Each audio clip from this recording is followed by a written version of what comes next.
The Crammond Brig, or Jock Howeson's Bridge, is about 1.25 miles. If you walk up there's a small path that runs along the river walkway, which if you come up about 1.25 miles, and it will bring you up to the bridge from the front at Crammond.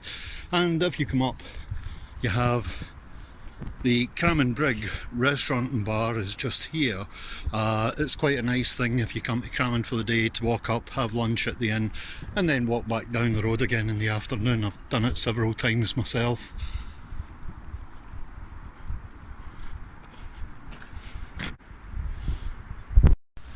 Here we're just coming up to the Davies Mill Cottages.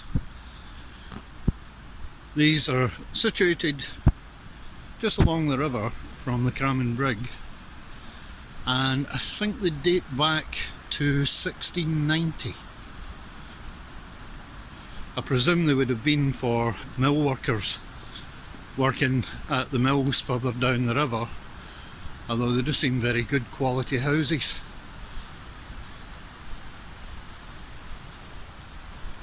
And I quite like that. You have the little table and the bird perch just here at the rapids, or rather at the weir. This is one of two weirs on the River Almond. This is one of my favourite cottages. I just think this looks a very mysterious little place in the woods. I believe it's a wood turner that lives in the cottage. Maybe at some point in the future I'll maybe have a word and see if we can do a little interview just like the lady with the ponies back there.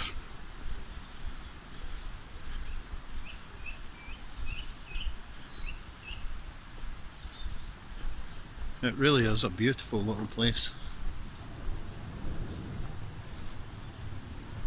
Davies Mill House.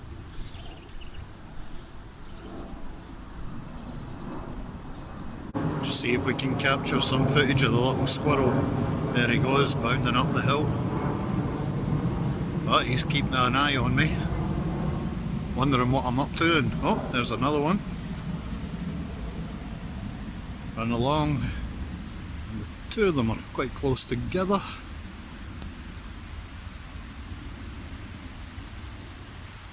It's the thing I love about walking along the river, is the way you'll come across these little bits of wildlife. On the other shore over there, you'll quite often, there was a couple of little black stoats, I think that was maybe last year, but just skirting along the stones there. There really are some beautiful views when you're walking along the river at this time of the morning, just with the low light. It really is quite spectacular.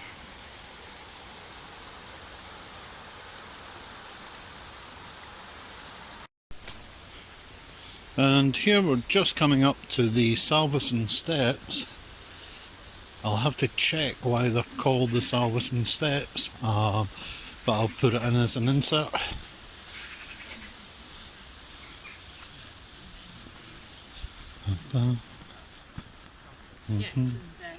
Morning. Morning. And these steps here, in the video about Crammond Kirk, the secret history of the Kirk graves, a mention about the story of Wilhelmina Cadell, and the steps obviously weren't here in 1841. Just now they're a bit damaged, so they're repairing them. It's quite a climb. I think it's 88 steps to the top, but I'll just go up here and show the rocky outcrop. And this is where Wilhelmina Cadell met her unfortunate ending on Hogmanay, but you can see the cliffs reach out over the Almond, and it's quite a drop from the top. And here we are at the top of the steps.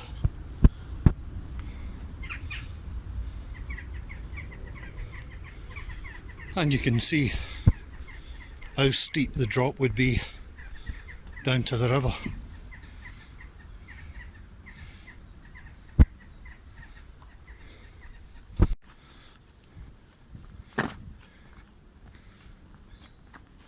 This is just the pathway at the top of the Salvesen steps, and you can see down to Echo Gorge from up here. I'll explain Echo Gorge when I get down there. And when you have to go up the steps, you also have to come down the steps at the other end.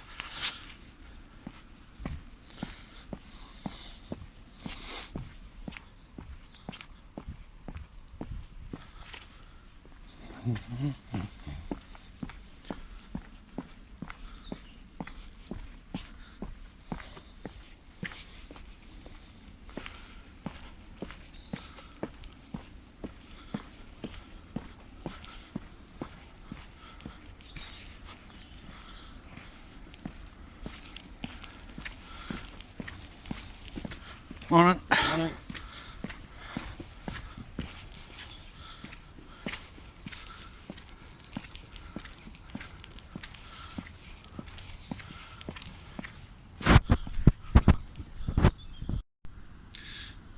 This is Echo Gorge, one of my favourite parts of the river.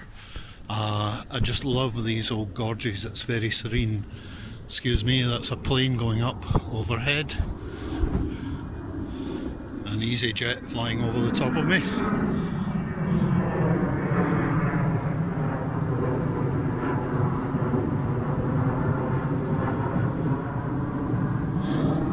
Now, let's see if I can get a close-in shot. I don't know if you can see that. Yeah, you can see where these inserts have been carved into the rock, and they run right along the rock bed down to what were the Cramin quarries, and it was for the light railway that transported the stone along the River Almond up to the train station that was up at Barnton at that time. And so they would transport the stone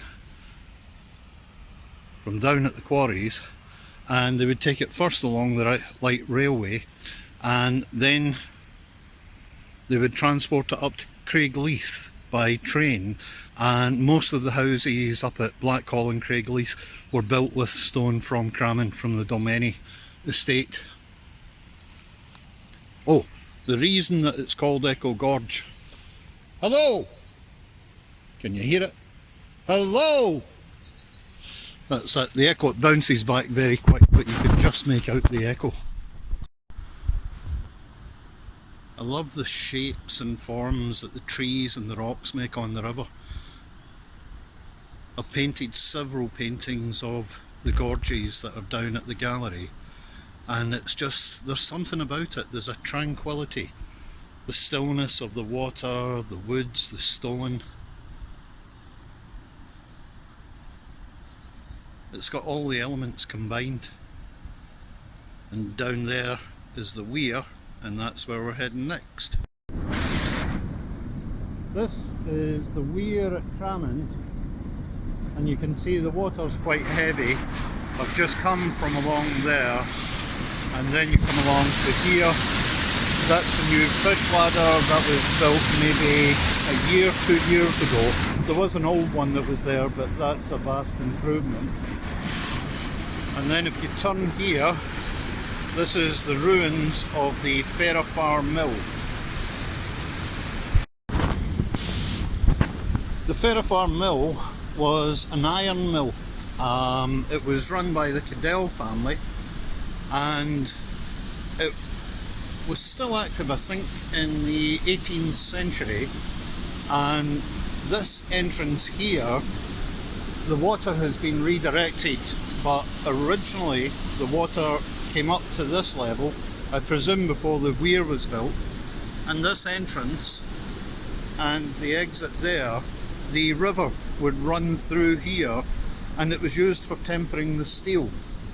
Over there on the walls were the furnaces, and the furnaces of the mill were made for making iron rods, which were then tempered, and the rods were then transported down to the Cramin village, where the main industry was making nails. So the nail rods were made here and then transported down the river by barges. I presume at that time the river must have been quite a bit higher, and they built the two weirs to then dam it down a bit. So it would have flowed out here, and I presume back into the river here. Again, I'll see if I can find any photographs or illustrations of the mill when it was operational.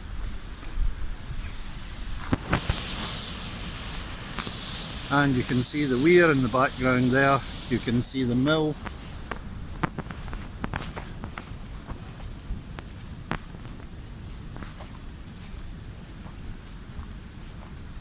In the woods here you can see the pathways which would lead up. There's a stone staircase just up there, and that was the mill workers lived up at the Ferrofarm Cottages. The name comes from the two mill managers, Mr. Fair and Mr. Farr, and they were philanthropic in that the workers at the mill were living in lean-tos, and so Mr. Fair and Mr. Farr built the cottages that would house families that would work on the mill. Sorry, work in the mills. I really do love the stone formations that you get down here. They're quite incredible.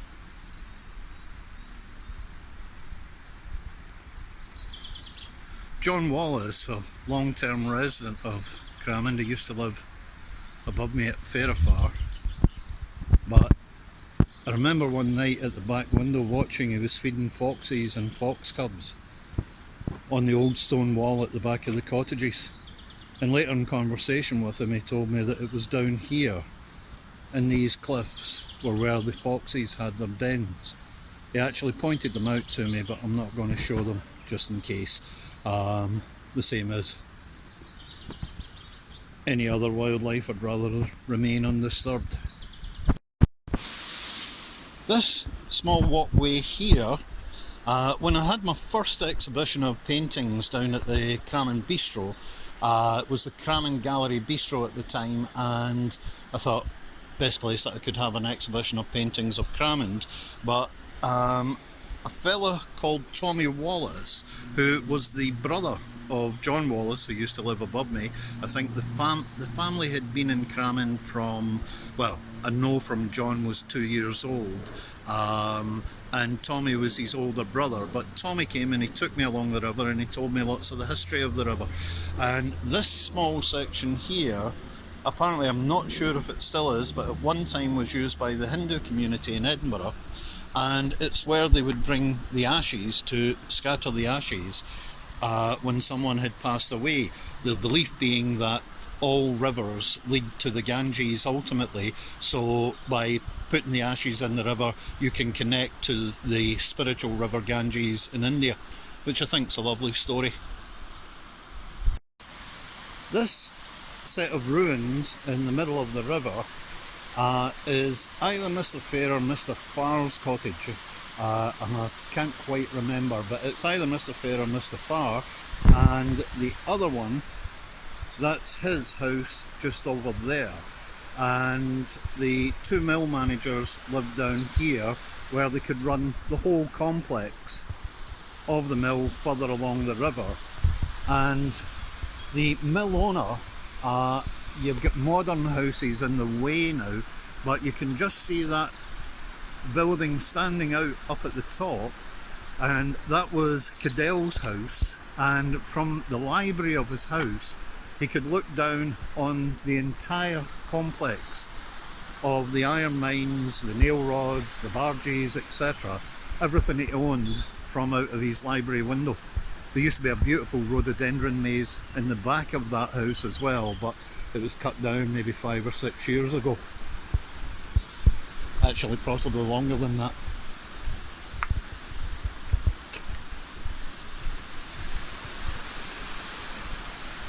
This bit here, although it's not really part of the secret history of Cramond, but there's two trees that you can see that are quite prominent, and in summer kids climb up to those trees and then leap into the pool that's just down there. It's a very deep pool, you can see it just now where the ducks are swimming about. but when I first moved to Crammond I was quite taken aback to see the kids jumping off of these trees straight into the river. This is now the Falls Cafe, but the Falls Cafe was originally the house of Mr. Fair or Mr. Farr, I'm not sure which one, the mill managers along the river, but it's now been turned into a bed, breakfast and cafe.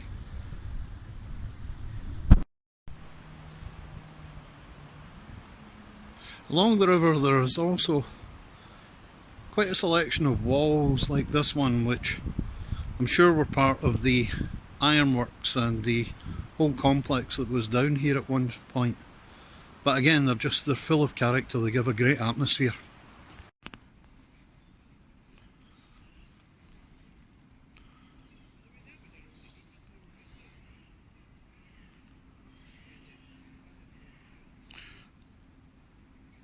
It's nice just the quiet and just watching that wee duck down there grooming himself. If you're coming for a walk along the walkway, I'd recommend it early morning. It really is beautiful with the low sun, especially at this time of year. Yeah, I'm just wanting to get some footage of where the barges used to dock. Yeah, it's okay, I see it.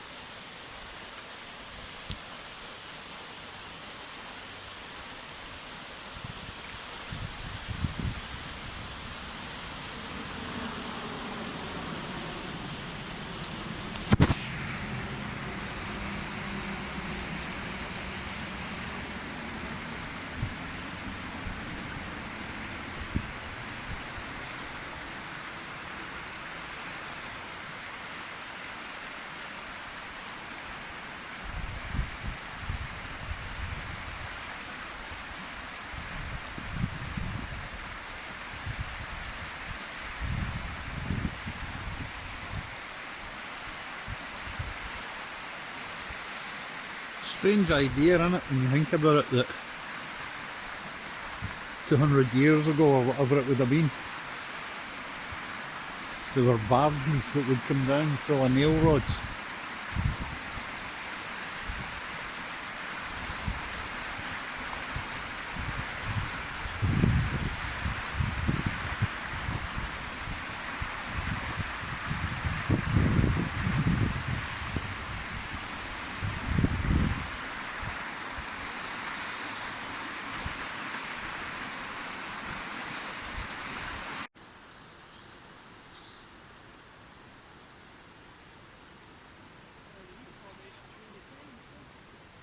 Oh yeah.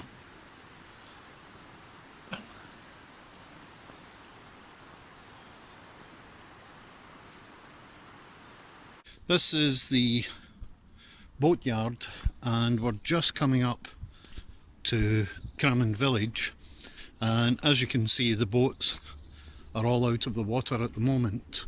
They'll go back in the early spring, but during the winter they take the boats out and I presume do the repairs and everything like that on them. So I'll just walk down this bit as far as the boat club, and then in the next video I will take from the boat club down to the shore and maybe go out to the island and show what's on Crammond Island. Anyway, thanks for your time in looking at this little video, and as I said at the beginning, the idea of these videos is rather than just making another series of gallery videos, I thought no, it would be nice to actually go out and film Crammond itself, the area, why I love the area, why I paint the area, and put together these little videos that if you come to Crammond you'll be able to follow them. And if you do come, then please remember and come into the Little Gatehouse Gallery. We are the smallest gallery in Edinburgh, the smallest commercial art gallery, and we would really look forward to seeing you. Please remember to subscribe to our channel if you would like to see more videos, and I look forward to presenting you the next one.